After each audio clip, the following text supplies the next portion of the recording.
একবার মনটা চায় আমি আমার এই ভাতিজাকে আমি সঙ্গে নিয়ে রওনা হয়। আবার চিন্তা করতেছেন ছোট্ট বালক, সফরের যে কষ্ট রয়েছে, সফরের যে কষ্ট রয়েছে, এইগুলোকে সহ্য করতে পারবে? এক পর্যায়ে চিন্তা ভাবনা করতেছেন, চিন্তা ভাবনা করতে করতে তিনি একেবারেই মনস্থ হলেন যে আমার সাথে নিয়ে যাব, আমার ভাতিজা মুহাম্মদকে আমি আমার সাথে নিয়ে যাব, বাকিটা আল্লাহ পাক রব্বুল আলামিনের হাওলায় ছেড়ে দিলাম। জোরে বলে সুবহানাল্লাহ। ভাতিজা মুহাম্মদকে নিয়ে রওনা হয়। এক পর্যায়ে বুসরা নামক স্থানের মধ্যে যাওয়ার পর ভাতিজাকে নিয়ে, কাফেলাকে নিয়ে তাবু গাড়লেন। উটের মধ্যে থেকে, উটের উপর থেকে মালগুলা নামাইতেছেন। ইতিমধ্যে একজন পাদ্রী এসে হাজির হয়ে গেল। ডাক দিয়া বলতেছেন, এই শিশু মুহাম্মাদের অভিভাবককে, গার্ডিয়ানকে। সকলেই ডাক দিয়া বলতেছেন, এই শিশু মুহাম্মাদের অভিভাবক হলো আবু তালেব। আবু তালেবকে ডাক দেওয়ার পর ওই পাদ্রী ডাক দিয়া বলতেছেন, আবু তালেব, এই সন্তানটাকে একটু জানা, আমি একটু জানতে চাই। আবু তালেব ডাক দেয়া বলতেছেন, এই সন্তানটা হলো আমার সন্তান। পাদ্রী ডাক দেয়া বলতেছেন, আবু তালেব, তুমি মিথ্যা কথা বইল না, মিথ্যার আশ্রয় নিও না। এই সন্তানের বাবা হলেন আমার মনে হয় আব্দুল্লাহ। আমি কিতাবের মধ্যে পেয়েছি আব্দুল্লাহ এই সন্তানের বাবা। জোরে বলে সুবহানাল্লাহ। আবু তালেব ডাক দেয়া বললেন, কেমনে জানো? আবু তালেবকে ডাক দেয়া বলতেছেন, আমি জানতে পেরেছি। আমি সাধারণ মানুষ দেখতেছি, আমি কিন্তু সাধারণ কোনো মানুষ নয়। আমি হলাম তাওরাত, জবর, ইনজিলের পাণ্ডিত্য আমি লাভ করেছি, আর পাণ্ডিত্য লাভ করেছি এগুলা কিতাবের মধ্যে। আমি মুহাম্মাদের নাম এক জায়গায় নয়, দুই জায়গায় নয়, হাজার হাজার বার আমি এই ছোট্ট বালকের কথা শুনেছি। জোরে বলে সুবহানাল্লাহ। বলে, আবু তালেব, তোমাদেরকে আমি দুপুরের বেলা একটু মেহমানদারি করাবো। এক পর্যায়ে আবু তালেব মেহমানদারি গ্রহণ করলেন। মেহমানদারি গ্রহণ করার পর সবাই, কাফেলার সবাই চলে গেল, কিন্তু ছোট্ট বালক আব্দুল্লাহ, ছোট্ট বালক মুহাম্মদকে নিয়ে যায় নাই। পাদ্রী ডাক দেয়া বলতেছেন, ও কাফেলার দল, আমি যেই বালকের জন্য তোমাদেরকে দাওয়াত করলাম, সেই বালককে কোথায় রেখে আসছ? সেই বালক না আসা পর্যন্ত তোমাদেরকে আমি মেহমানদারি করাবো না। ওই ছোট্ট বালককে না নিয়ে আসা পর্যন্ত আমি মেহমানদারি করাবো না। যার জন্য আমি মেহমানদারি করানোর মনস্থ করলাম, যার জন্য তোমাদেরকে মেহমানদারি করাইতেছি, আর তাকেই তোমরা রেখে আসছো, এটা হতে পারে না। বরযাত্রী চলে গেছে, বর যদি না যায়, সেখানে কি বরযাত্রীর খাওয়া আছে? যারা বলেন আছে, খাওন খাওন নাই।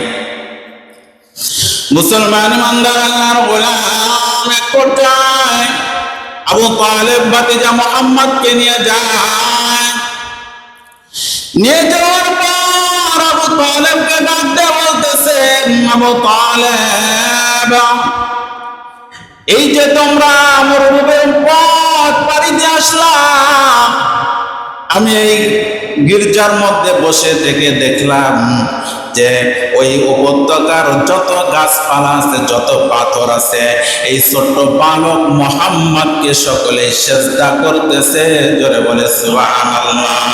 শুধু তাই নয়, শুধু তাই নয়, আমি দেখতে পারলাম এই প্রচন্ড রোদের মধ্যে, আরবের মরুভূমি এলাকার মধ্যে, এই প্রচন্ড রোদের মধ্যে আমি দেখতে পারলাম, দূর থেকে দেখতে পারলাম এই তোমার ভাতিজা মুহাম্মদের উপর এই রোদ্রের মধ্যে আল্লাহ পাক রব্বুল আলামিন দুইজন ফেরেশতার মাধ্যম দিয়ে আল্লাহ পাক রব্বুল আলামিন তোমার ভাতিজাকে মেঘের খণ্ড দিয়া ছায়া দান করতেছে। জোরে বলে সুবহানাল্লাহ। মুসলমান ইমানদার আল্লাহর গোলাম এক পর্যায়ে খানা পিনা শেষ হলো, মেহমানদারি শেষ হলো। আবু তালেবকে ডাক দিয়ে বলতেছেন, আবু তালেব, তুমি আর এক মুহূর্ত দেরি করবা না, তুমি আর এক মুহূর্তে এই ভাতিজা মুহাম্মদকে নিয়ে এখানে আর থাকবা না। এখনই তোমাকে আমি পরামর্শ দেই, এখনই তুমি তোমার ভাতিজা মুহাম্মদকে নিয়ে তুমি বাড়ির দিকে রওনা হয়ে যাও। কেন কেন পাদ্রী সাহেব, কেন আমি বাড়ির দিকে রওনা হব? ব্যবসা বাণিজ্যের কাজকর্ম তো শেষ করতে পারলাম না। এবার পাদ্রী ডাক দেয়া বলতেছেন, ও আবু তালেব, আর কিছুক্ষণ যদি এখানে থাকো তাহলে মুহাম্মাদের উপর খুব একটা রিস্ক চলে আসবে, তার জীবনের প্রতি ঝুঁকি চলে আসবে। বলে কেন কেন? বলে রোম দেশ থেকে এখনই তারা খোঁজার জন্য বের হয়ে গেছে, কারণ তাওরাত জবুর ইনজিলের মধ্যে সবকিছু বিস্তারিত লেখা আছে। এই দিনে এই তারিখে মুহাম্মদ সিরিয়ার উদ্দেশ্যে ভাতিজার সাথে চাচার সাথে রওনা হবে। এজন্য তুমি যাও, চলে যাও, তোমার ভাতিজা মুহাম্মাদের জীবনের উপর ঝুঁকি নিও না, তুমি চলে যাও, তাড়াতাড়ি চলে যাও। ঘটনাক্রমে দেখা যায় যে যাওয়ার পর সেখান থেকে রওনা হয়েছে, রওনা হওয়ার কিছুক্ষণ পরেই রোম সাম্রাজ্য থেকে 7 জন লোক এসে হাজির। জোরে বলে নাউজুবিল্লাহ। তাদের মনস্থ ছিল, তাদের পাদ্রী সে রোম সাম্রাজ্য থেকে পাঠিয়েছে। তারা ডাক দেওয়া বলতেছেন, এই সিরিয়ার পাদ্রীকে ডাক দেওয়া বলতেছেন যে এখানে কি মুহাম্মদ নামের কোন শিশু আসছে কোন কাফেলার সাথে? ওই পাদ্রী ডাক দেওয়া বলতেছেন যে দেখো, তার খোঁজ খবর নিয়ে কি করবা? বলে রোম থেকে আমাদেরকে পাঠানো হয়েছে, শিশু মুহাম্মদকে পেলে আমরা তাকে নিয়ে যাব, তাকে আমরা হত্যা করে দেবো। জোরে বলি নাউজুবিল্লাহ, আরো জোরে বলি নাউজুবিল্লাহ। শিশু মুহাম্মদকে আমরা হত্যা করে দেব। কত বড় আশ্চর্য! যেখানে আল্লাহ তাআলা তার নিগরানি করতেছেন, যেখানে আল্লাহ তাআলা ডানে বামে পিছনে সর্ব জায়গায় তাকে রহমতের বেষ্টনী দিয়ে রেখেছেন, আর সেই জায়গার মধ্যে থেকে ইহুদি হত্যা করবে, এটা কখনো হতে পারে